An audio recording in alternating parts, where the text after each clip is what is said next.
정치는 만만해야 합니다. 하지만 국민은 만만하지 않습니다. 총선은 더더욱 만만하지 않습니다. 여야 만만.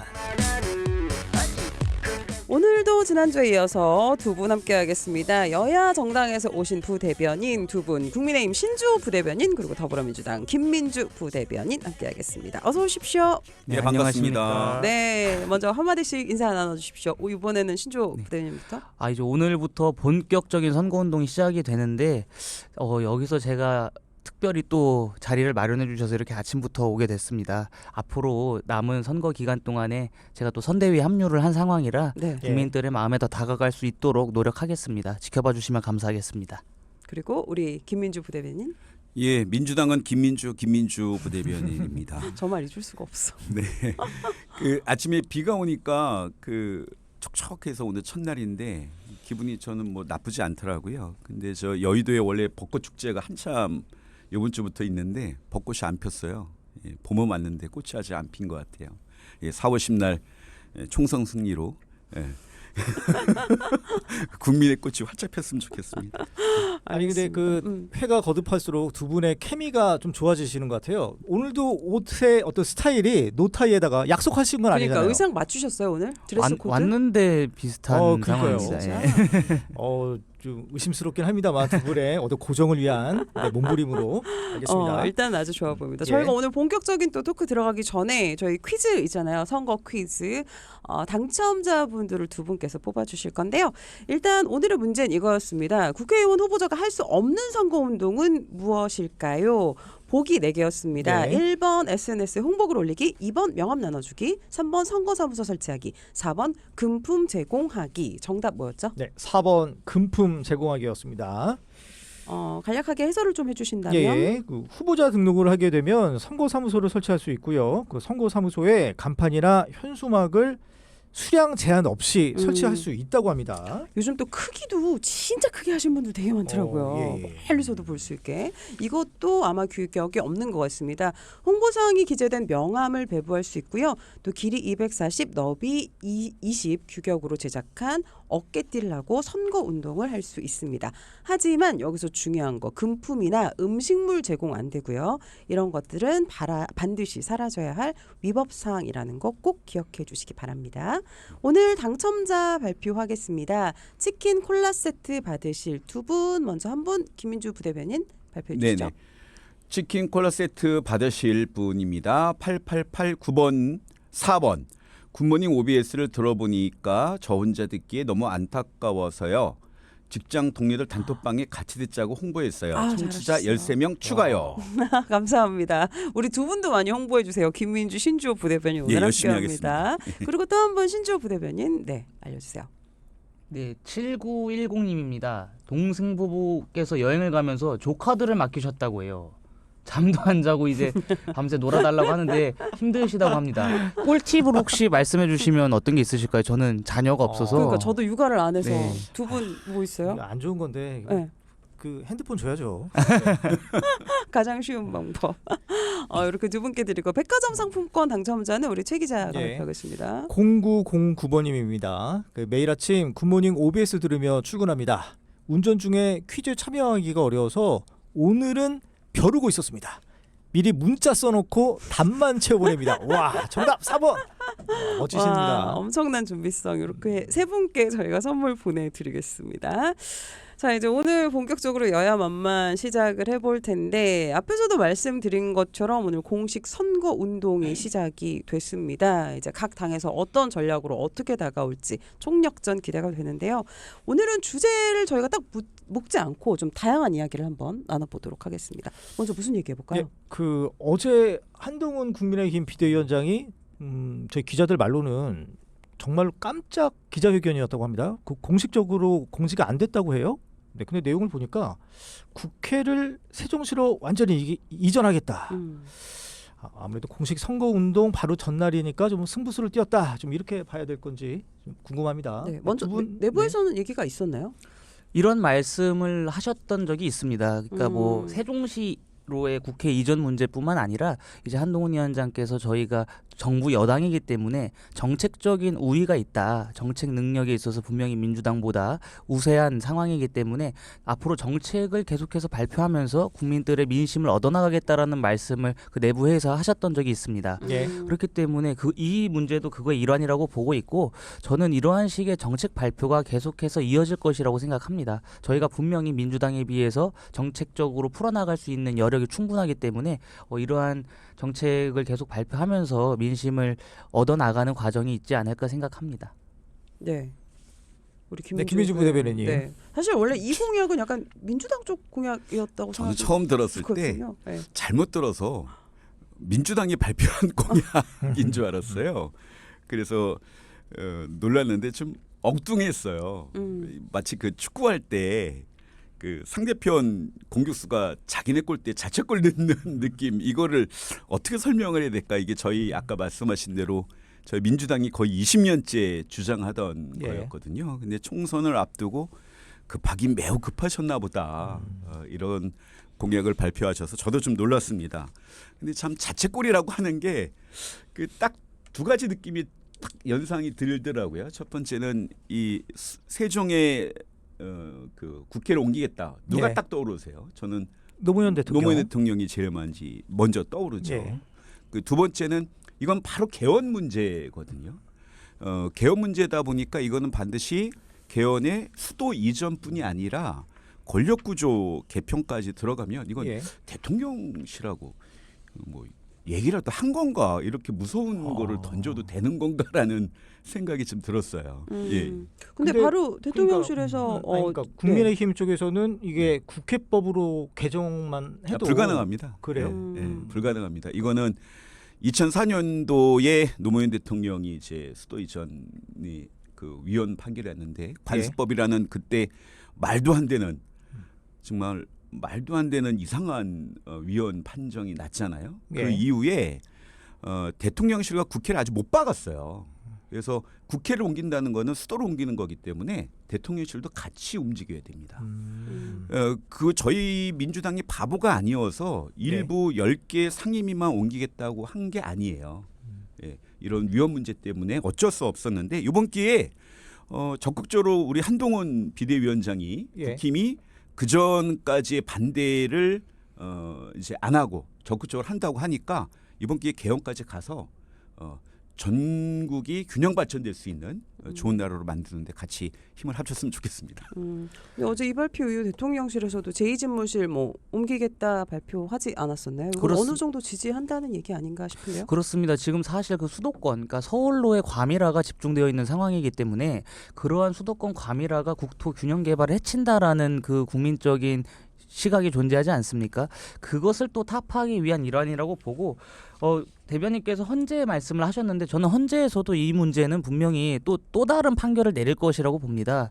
헌재가 정치 순화적인 판결을 하는 일종의 정치적인 그 기관적 성격도 강하거든요. 그렇기 때문에 지금 상황에서는 이 수도 이전에 대해서 헌재도 또 다른 판결을 내놓을 것이라고 보고, 이 문제가 단순히 저희 국민의힘이 정치적인 목적을 두고 선거를 앞둔 상황에서 표를 얻기 위한 그 일환이라고 생각하시는 것은 저는 조금 침소봉대라고 생각을 합니다. 이 문제는 진작부터 논의가 되어 왔었던 문제고, 또 지금 사실상 세종시가 행정 그 복합 도시로 되어 있잖아요. 예. 그러면서 행정적인 비효율이 굉장히 심해지고 있는 상황이에요. 실제로 네. 세종시와 서울을 오가는 공무원들이 길에서 버리는 시간과 돈도 상당히 많고, 또 피감기관들도 서울로 올라오고 하려면 힘들거든요. 예. 그러한 것들을 조금 해소해서 국회가 그 세종시로 가게 되면은 또 다른 그 나라의 지평을 열 수 있지 않을까 하는 생각을 하고 있습니다. 오히려 이 문제를 정치적으로 이용했던 것은 민주당 아니겠습니까? 과거에 노무현 대통령이 그 수도 이전 그 아젠다를 던진 다음에 충청권의 표심을 얻어서 그 다음에 그런 말씀하신 거 아닙니까? 이 수도 이전으로 재미 좀 봤다, 그런 말씀도 하셨기 때문에 저는 오히려 이 문제가 정치적으로 이득을 봤었던 것은 민주당이기에 지금 모든 사안을 정치적으로 바라보는 그 어떻게 보면 왜곡된 시선을 조금 거두어줬으면 좋겠습니다.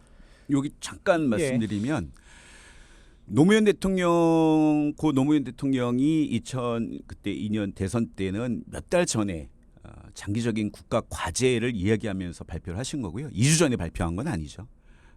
한동훈 비대위원장처럼 지금이라도 민주당의 수건이었던 이 세종으로의 수도 이전, 행정 수도 이전에 대해서 국힘이 찬성해 주는 거에 대해서는 너무 고맙게 생각하고요.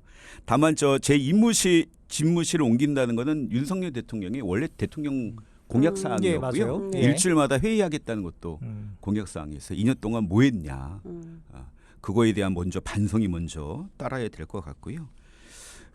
이 개헌 문제에 아까 수도 이제 개헌 문제가 나올 수밖에 없는데 이번 기회에 저는 정말로 총선용이 아니라 국가의 앞으로 100년 되기를 위해서 대통령실, 국회, 그다음에 헌법재판소, 그다음에 대법원까지 모든 행정 관련된 기관들을 옮겨야 됩니다. 이것은 우리 민주당의 어떤 수건이다. 그래서 2004년 위헌 판결 나오고도 문재인 대통령 시절에 2019년도에 저희가 개헌안 분명히 그걸 못 박았고요. 심지어는 그 다음에 다 그런 권력 구조 개편까지 싫으면 원포인트라도 이것만이라도 하자 해서 저희가 이해찬 대표 시절에 제안을 한 바가 있어요. 네네. 예, 그 좀 말씀 먼저 드리겠습니다. 예. 그 민주당은 여하튼 공식적으로 환영 입장이지 않습니까? 환영입니다. 그래서 언제든지 뭐 그 논의하겠다 이런 입장인데 지금 당장 라인 나우 예. 해야 된다. 총선 끝나고 총선 지고서는 갑자기 뭐 개헌 문제 때문에 뭐 또 어렵다 이렇게 하지 말고 뭐 이왕 발표한 거니까 지금 당장 하자. 근데 어제 한동훈 비대위원장 기자회견 내용을 보면 이번 총선에서 이긴다면 이렇게 if 조건을 달았거든요. 이거 포퓰리즘이라고 보세요? 어떻게 보세요? 뭐 급하니까 던진 건데 사실은 그래서 총선용이라는 말이 나오고 예. 그래서 많은 국민들이 이거에 대한 어떤 진실성을 믿지를 못하고 있는 거죠. 예. 그렇게 생각을 합니다. 네, 신부대변인님. 포퓰리즘이라고 하는 것은 국민들한테 1인당 25만 원을 주겠다라고 하면서 그 어떠한 재원 마련도 하지 못했던 이재명 대표가 진정한 포퓰리즘입니다. 이것은 국회에서 합의가 가능한 사안이고 또 국민적인 그 지지가 있는 상황이기 때문에 포퓰리즘이라고 단정하기는 어려울 것 같습니다. 오히려 포퓰리즘을 일삼으면서 그 국민을 호도하는 것은 민주당과 이재명 대표다라는 말씀드립니다. 그 아무래도 어제 이렇게 국회를 세종으로 옮기겠다. 이거는 서울 개발과 충청 민심을 잡겠다. 그런 복심으로 보여지거든요. 아무래도 충청도 같은 경우에는 좀 정확하게 기억이 안 나는데 21대 총선 때 거의 10%포인트 차이로 결정됐던 게 한 열 몇 개 정도 됐던 걸로 기억을 하거든요. 15개 이상. 그러니까 그런 충청 표심을 잡기에는 효과적이다. 뭐 거기에는 인정을 하시죠. 신 부대변인님도. 충청 표심은 물론이고 뭐 서울 표심도 마찬가지고 일단 전 국토의 균형 개발을 바라는 전국적인 국민이 계시기 때문에 이것은 저는 단순히 서울과 충청 도민의 표심만 갖고 갈 수 있는 것이라고는 생각하지 않습니다. 오히려 이 아젠다를 던짐으로써 국토 전체를 균형적으로 개발해야 된다라는 저희가 이슈를 선점한 것이기 때문에 또 다른 지역에서도 충분한 지지가 이루어질 수 있겠죠. 그 민주당이 당장 하자라는 것에 대해서 입장을 낸 적이 있으신가요? 아직은 없습니다. 네. 어떻게 보십니까? 지금 당장 할 수가 없죠. 지금 선거를 앞두고 있기 때문에 지금 당장은 할 수가 없고 선거가 끝난 다음에 아마 국회가 또 열릴 겁니다. 네. 그때 처리를 하게 되면 하는 것인데 과연 그 총선 직후에 열리는 국회에 대해서 국민들이 얼마나 많은 지지를 보낼지는 의문이 있습니다. 그럼 여기에 대해서 김민주 부대변인님 말씀만 듣고 다른 주제로 이게 앞뒤가 안 맞아요. 그 얼마 전까지만 해도 국민의힘이 김포, 남양주, 구리, 서울로 합쳐서 어마어마하게 그 서울을 키우자고 하다가 갑자기 전국의 균형 발전을 위해서 국회를 이전하다.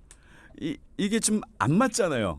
균형 발전과 서울을 키운다는 게. 그러니까 메가 서울시티와 국토 예. 균형 발전 이게 네, 전혀 안 엇박자다. 맞는 예. 엇박자고요. 그다음에 제가 충청도 공주 사람인데 이 매번 대선 총선마다 이와 유사한 공약들이 매번 나왔어요. 세종을 키우겠다. 세종에 뭐 대통령 집무실 일주일에 한 번씩 회의 다 한 적이 없잖아요.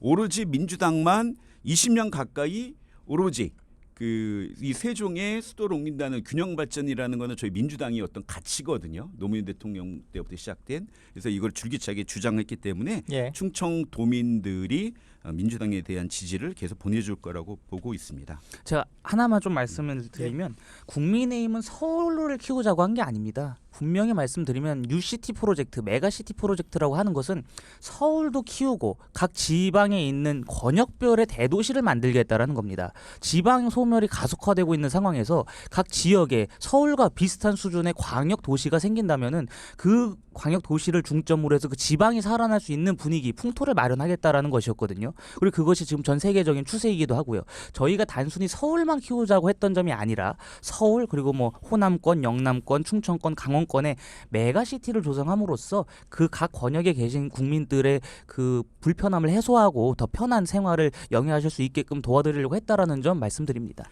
아 이거 또 반론해야 되는 거예요. 예, 잠깐 김혜진 말씀드리면 부대변인님. 예. 그 부산 메가시티 그다음에 충청 메가시티는 저희 민주당이 계속 주장한 거죠. 그걸 주장한 거는 서울로 과밀화되고 서울 모든 집중된 거를 지방에서도 할 수 있도록 지방의 메가시티를 만들자는 거였어요. 그래서 부산 메가시티를 계속 잘 추진하고 있었는데 국힘의 부산 뭐 조경태 그 의원부터 해서 굉장히 비토하면서 이 회의체를 열심히 안 해주셨거든요. 그런데 이제 서울을 더 키우자는 거는 전혀 메가시티론하고는 철학적으로 맞지가 않아요. 차라리 이건 돼요. 서울, 경기, 인천을 갖다가 묶어서 예. 이거를 5개, 6개로 나누는 중형 메가시티로는 균형 발전 차원에서 굉장히 많은 학자들이 연구하고 있습니다. 예. 이 말씀 잠깐 드리고요. 예. 조경태 의원이 저희 뉴시티 프로젝트 위원장이십니다. 예, 그래서 더 문제였던 아니 그러니까 거예요. 부산의 그 예. 뭐 메가시티화를 도와주지 않았다라는 것은 네, 제가 볼 때 맞습니다. 대변인님의 개인적인 생각이신 것 같고 저 제가 회의에 불참한 제가 거 저희 당내 회의를 이렇게 진행하다 보면 굉장히 열정이 깊으세요. 뭐 부산뿐만 예. 아니라 그리고 이 부분에 있어서는 민주당도 공약을 내걸었겠지만 저희 국민의힘에서도 과거 똑같은 공약을 내걸었었던 사안입니다. 그렇기 때문에 이것은 이견이 없는 문제라고 저는 봅니다. 오히려. 그 부산 메가시티 회의하는데 조경태 의원이 비협조적인 거는 이제 부산에 많은 분들이 알고 있고요. 지금이라도 이렇게 광역별 지방의 광역 그 메가시티로는 찬성하신다니까 저는 반가운 마음으로 국민의힘의 협조를 기대해 보겠습니다. 아니 저는 그냥 정치를 안 하는 사람 입장에서 이런 거 보면 어제 이 그 세종으로 이전하는 것도 그렇고 메가시티론도 그렇고 양쪽에서 그냥 같이 하시면 안 되는 거예요. 이게 내 그러니까요. 거야 지금, 내 거야라는 느낌이 사실은 좀 들어요. 그냥 그래서 뉴스를 그죠, 통해 예. 봤을 때는 같이 하면 되죠. 네. 그래서 이게 저도 계속 비슷한 말씀을 여러 사람한테 드리는데 이런 여야의 대립 구도를 없애려면 이번 기회에 그 한동훈 비대위원장이 띄웠잖아요.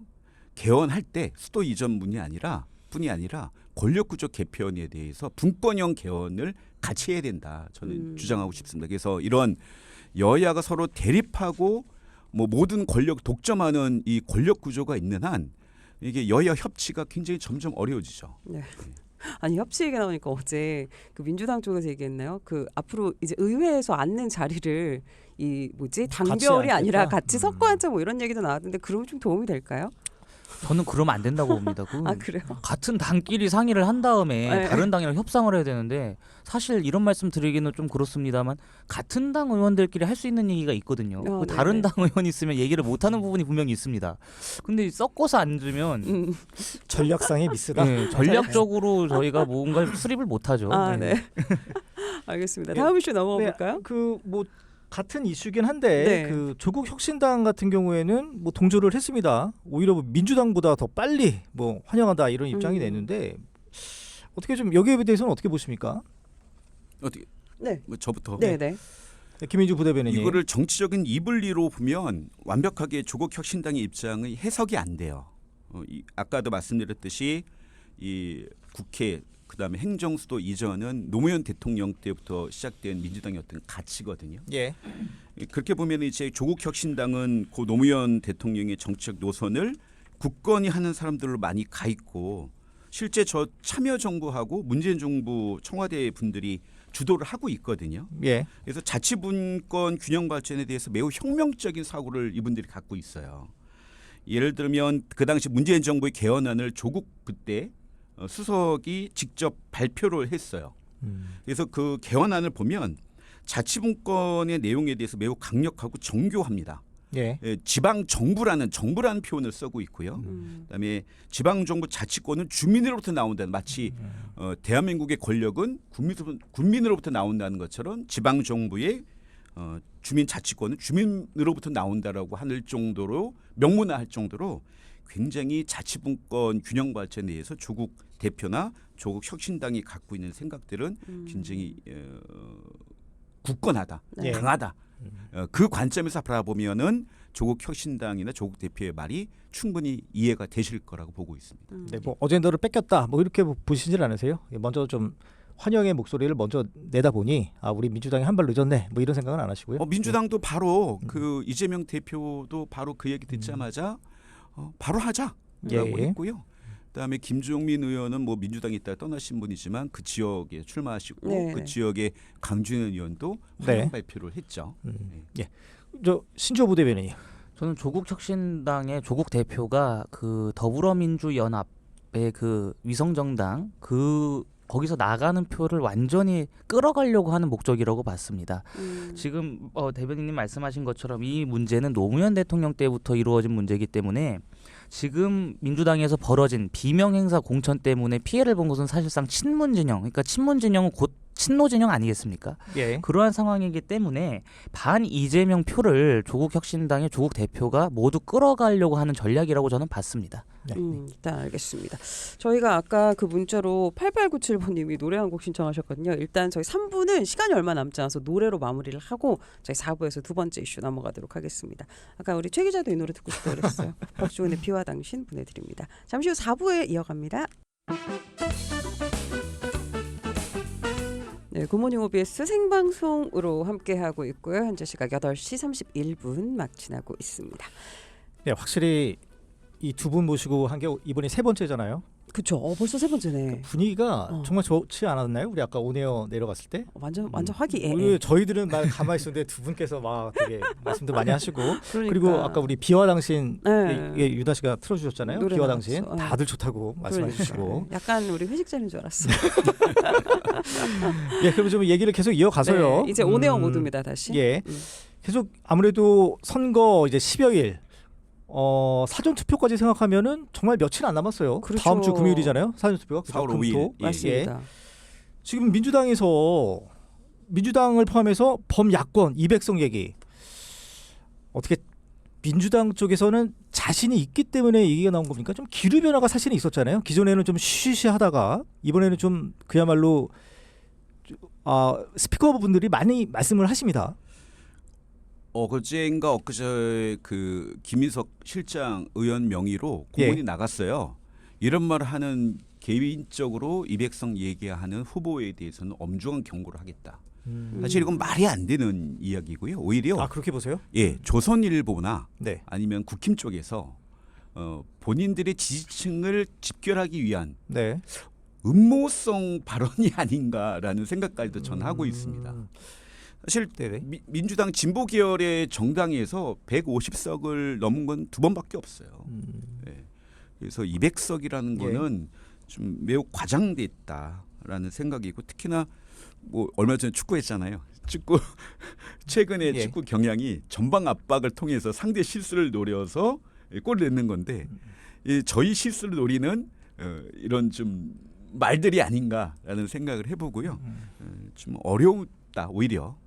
저희는 일당 애초에 목표한 대로 일당을 목표로 하고 있습니다. 제가 지금 갑자기 의원님 이름이 그러니까 생각이 안 나는데 이름이 생각 안 나는데. 강서구 쪽에 네. 그 예전에 그 청와대에서도 정무부 비서관 하셨던 진성준 의원. 네, 예. 진성준 의원. 공개적으로 200석 네. 가능하다 이런 식으로 얘기를 몇몇 해서 의원 그럼 아직 후보분들이 발언하신 걸로 그 개인적 발언이고요. 그 조율이 안 됐던 거예요? 저희는 처음부터 당 입장에서는 무조건 국민의힘보다 한 석이라도 많게 이기는 게 우리의 목표다라는 말을 했고요.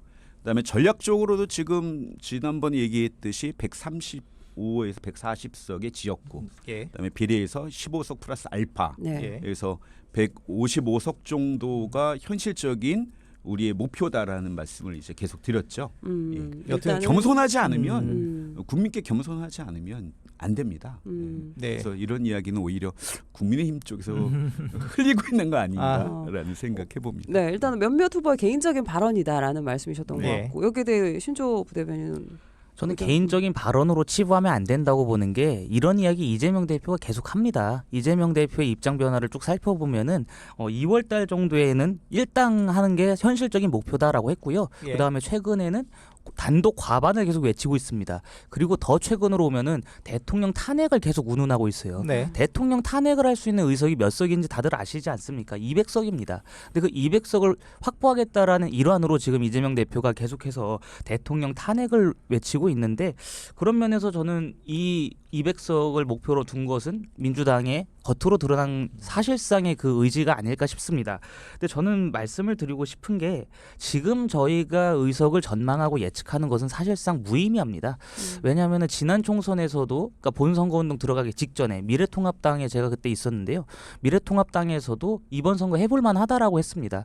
근데 선거 전에 들어갔을 때 몇 가지 요소로 이제 그 당시 민주당이 승리했는데 그러니까 대구에서 처음에 코로나 사태가 조금 폭증했잖아요. 근데 네. 그것이 점점 안정화되고 또 문재인 정부에서 재난지원금을 살포하고 또 동시에 그 당시 미래통합당 후보들이 여러 발언상 실수를 하면서 민주당으로 확 바람이 불었었거든요. 네. 그리고 지난 그 전선거에서도 그렇고 그 전선거에서도 그렇고 지금 본선거 운동이 막 들어갔을 때 하는 예측은 사실상 의미가 없다. 그렇기 때문에 저는 앞으로 일어날 그 선거운동 기간에 어떠한 바람이 불지 모릅니다.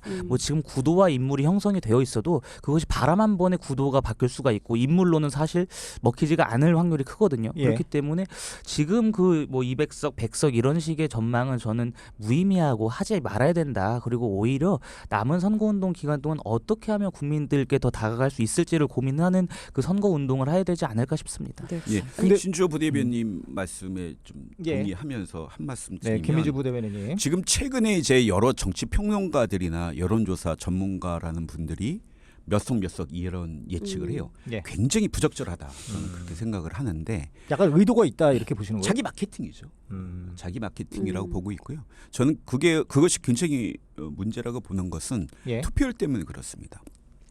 여론조사라는 거는 샘플링을 하는 건데 실질적으로 투표율을 이렇게 바탕에 깔고 있지 않아요.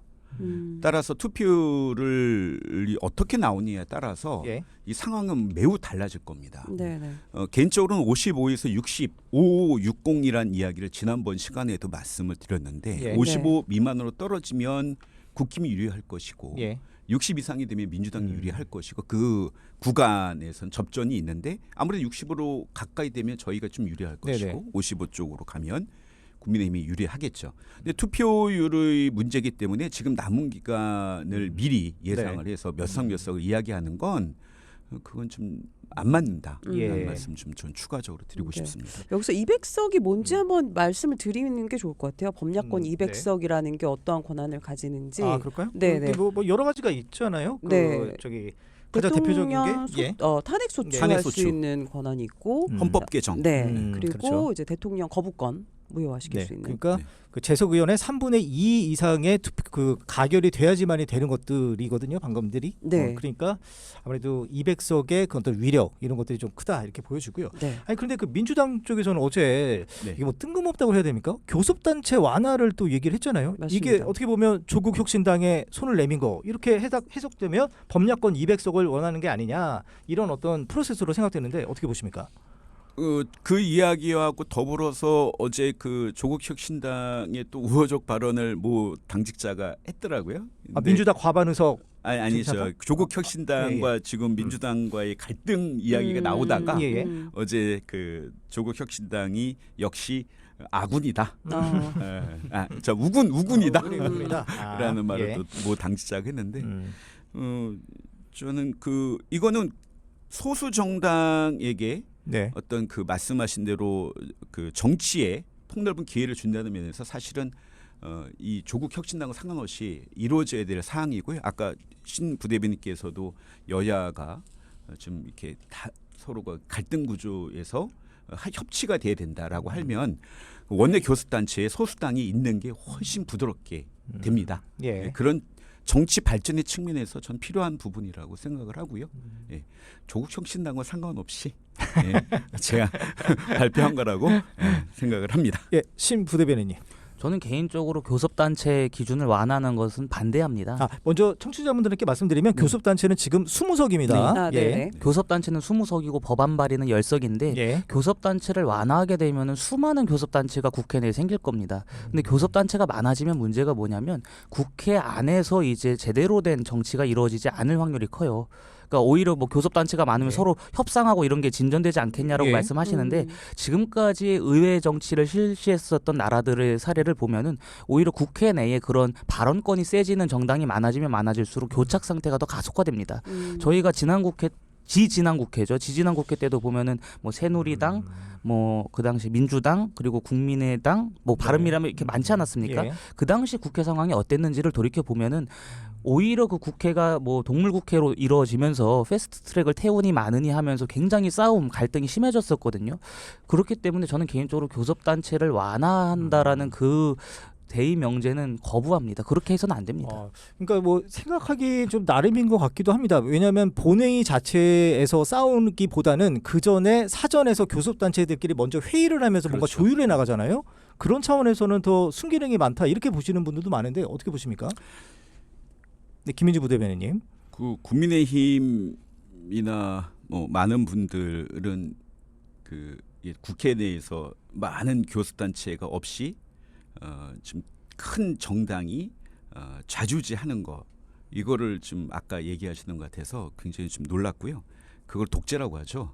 그런데 그렇게 하면 안 될 것 같아요. 예, 왜냐하면 국민의 많은 요구들이 거대 정당 두 여야가 맨날 싸우고 협의를 하지 않는다는 것이 정치권을 바라보는 국민의 시선 아닙니까? 예. 그런 면에서 우리가 어렵게 연동형 준연동형 비례대표도 도입을 한 거죠. 예. 물론 위성정당이라는 이상한 좀 문제가 있어서 좀 안타깝긴 하지만 결과적으로 이거는 대한민국 정치가 조금씩 전진해 나가고 있는 과정이라고 보거든요. 예, 그래서 예.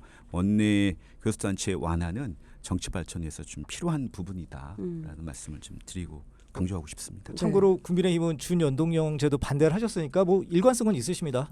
이 그 교섭단체 완화 이것은 뭐 저희 국민의힘의 생각이 아니라 제 개인적인 개인적인 의견이긴 합니다. 생각으로? 예, 근데 알겠습니다. 지금까지 뭐 보면은 우리나라를 제외한 나라들을 살펴보자라는 것이죠. 예. 지금까지 뭐 교섭단체 그러니까 원내에서 발언권이 큰 정당들이 생겼을 때 문제가 뭐냐면 소수 정당들이 자신들의 정책 통과를 위해서 비용을 상당히 많이 발생시키는데 예. 그 발생한 비용을 유권자한테 전가를 시킵니다. 그리고 동시에 뭐 정책들에 대해서 책임도 지려고 하지 않고 네. 또 동시에 자신들의 협상력을 강화하기 위해서 원내에서 굉장히 좀 어떻게 보면 비합리적인 행동들을 많이 해왔어요. 그렇기 때문에 지금 전 세계적인 추세가 연동형 제도를 폐지하는 추세입니다. 비례대표제를 줄이는 추세로 가고 있어요. 예. 그 뭐 우리나라에서도 비슷한 사례가 저는 지난 20대 국회에서 벌어졌던 그 패스트트랙 그리고 그것으로 말미암아 벌어졌었던 동물국회 사태라고 저는 생각합니다. 그렇기 때문에 또 교섭단체를 많이 늘리게 되면 국고 보조금도 많이 투입이 돼야 되는 부분도 있어요. 네. 그리고 교섭단체 대표의 경우에는 발언이 아니라 연설로 또 하는 부분도 있기 때문에 저는 여러 가지 면을 고려했을 때 교섭단체를 늘리는 것보다는 양당제로 한 다음에 거기에 이제 뭐 소수 정당들이 이제 일부 의견을 개진하는 현재의 형태가 가장 합리적이라고 봅니다. 그 범야권 200석 이 맥락에서 계속 좀 얘기를 끌어가면요. 그 아무래도 조국혁신당의 돌풍 얘기 안 할 수가 없을 것 같은데 그 좀 들으신 얘기 있으세요? 저는 조국혁신당이 이번 비례 지역구는 내지 않는다고 하잖아요. 그 네, 네. 비례에서 한 15석 정도 목표로 한다 이런 얘기 좀 들었는데. 그 목표는 목표이고요. 현실적으로 저는 지난주에도 말씀드렸듯이 한 10석 정도가 현실적인 뭐 10석? 수준이 아닐까라는 생각해 봅니다. 이제 선거 투표일이 가까울수록 예.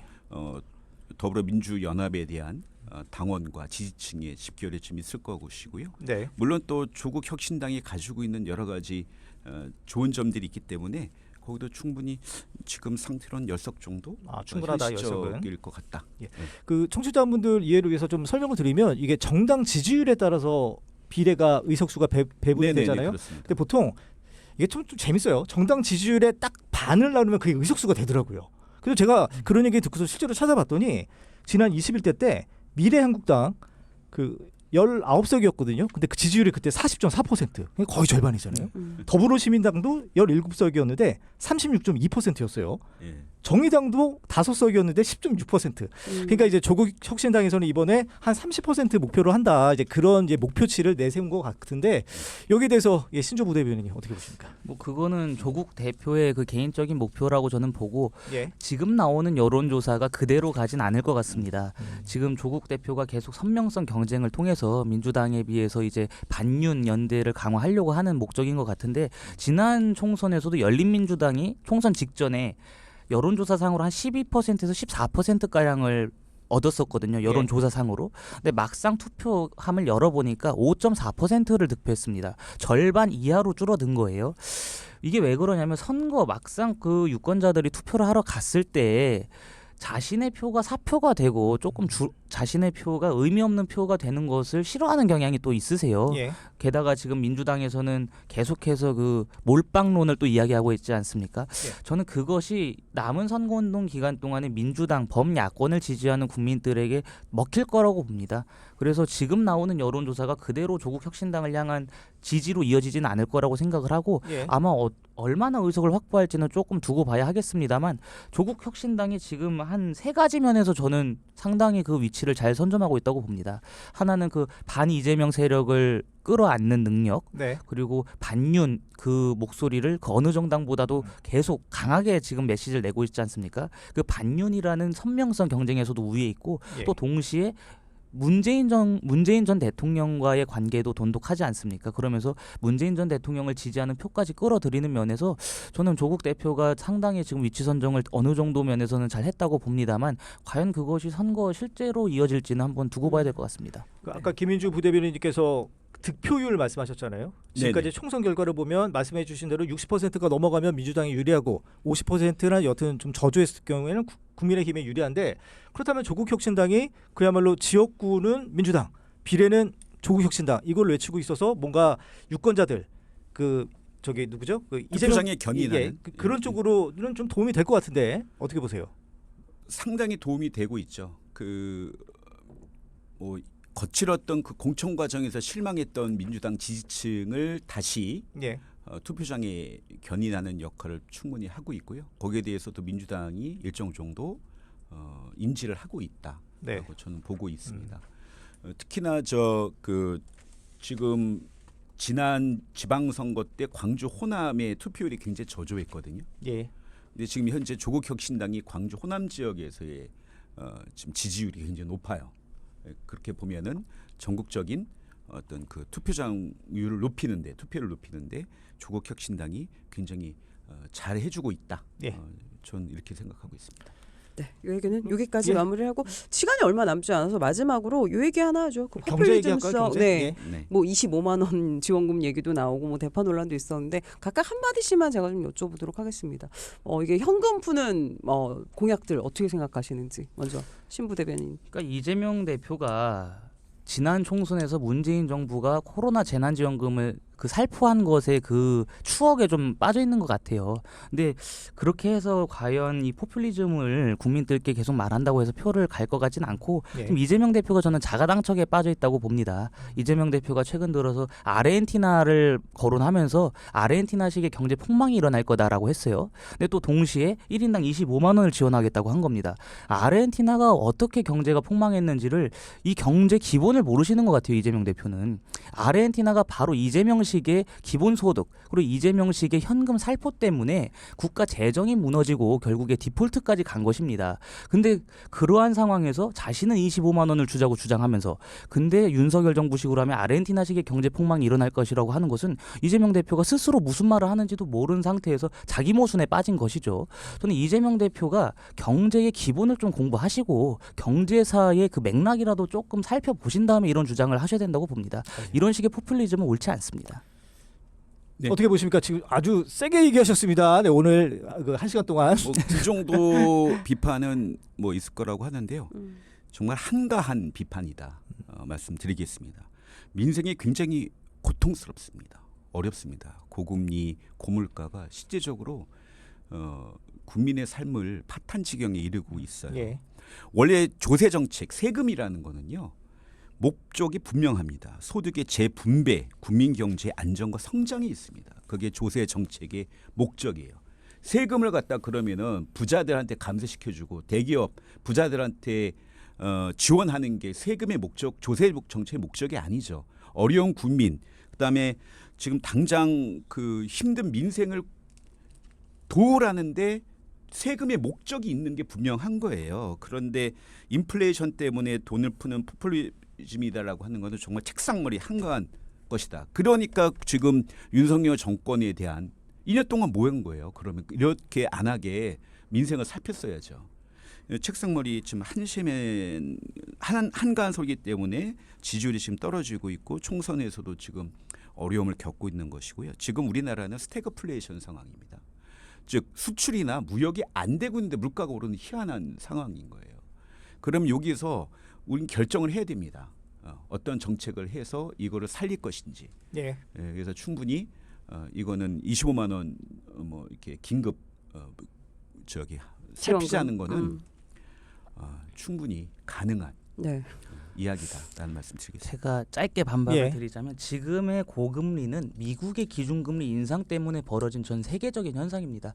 코로나 사태가 끝나고 경제가 이제 침체된 상황에서 이것을 어떻게 해서든지 부양하려고 했지만 그것이 실패했습니다. 실패하면서 인플레이션만 강화되는 그 부작용이 발생한 것에 대비하고 대응하기 위한 미국의 기준금리 인상에 따른 우리의 금리 인상이었다라는 말씀을 드리고 지금의 그 대한민국의 물가 상승 그리고 경기 침체의 여파로 소득주도 성장을 꼽는 경제학자들이 굉장히 많습니다. 문재인 정권 때 벌였던 소득주도 성장으로 인해서 지금 대한민국의 물가가 상승했다라고 분석하는 그러니까 경제가 사실 그렇지 않습니까? 지금 한 정책의 효과가 몇 년 뒤에 발생하는 경우가 많아요. 지금의 물가 상승, 지금의 경기 침체는 문재인 정권의 경제 정책 때문에 그것이 몇 년 뒤에 나타난 현상이라고 보는 분들이 많고요. 저는 또 민주당에 여쭙고 싶은 게 민생을 강조하시는데 그동안의 민주당은 민생을 위해서 뭘 했느냐는 겁니다. 민주당이 압도적인 의석의 거대 야당 그러니까 국회 내 거대 여당으로 존재했었는데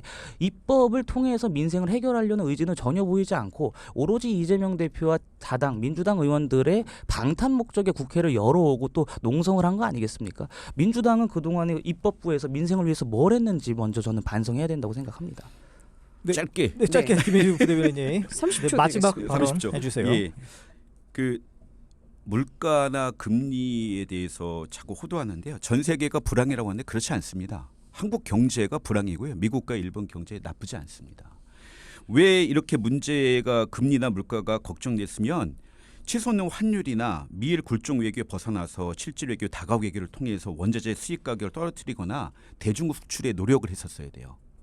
근데 이념이 치우쳐 갖고 미일 굴종 외교하고 그 수출을 망친 거는 윤석열 정권이잖아요. 환율 관리 못한 거 윤석열 정권이에요. 이 언제까지 문재인 2년 넘었어요. 문재인 정권 끝난 지 2년이 넘었는데 그렇게 자신 없으면 도로 주세요. 네. 저희가 잘 할게요. 10초만 해도 될까요? 그러니까 진짜 10초입니다. 10초만. 예. 그러니까 지금 OECD 경기 회복력이 대한민국이 2위입니다. 전 세계가 그 경기가 활성화되어 있지 않다라는 점 말씀드리고 문재인 정권은 집권 4년 차에 벌어졌던 코로나 사태까지 박근혜 정부 탓을 했습니다. 집권 4년 차에 벌어졌던 그 전염병 사태까지 전 정권 탓을 했었던 민주당이 지금은 그렇게 하지 말라는 말씀할 자격 없다고 봅니다. 여기서 매직 단어가 있어요. 판단은 유권자가 하실 아, 이거 판단은 유권자가 하실 거고 오늘 두 예. 분의 많은 말씀을 들었고요. 다음 시간에도 저희가 분야별로 양당의 전략들 그리고 판세 한번 살펴보도록 하겠습니다. 두 분 나오시는 거죠? 그렇죠. 예. 다음 주에 나와 주실 거죠? 네네. 예, 여야만만 다음 감사합니다. 주에도 김민주 부대변인 그리고 신조 부대변인 함께하겠습니다. 오늘 감사합니다. 네, 고맙습니다.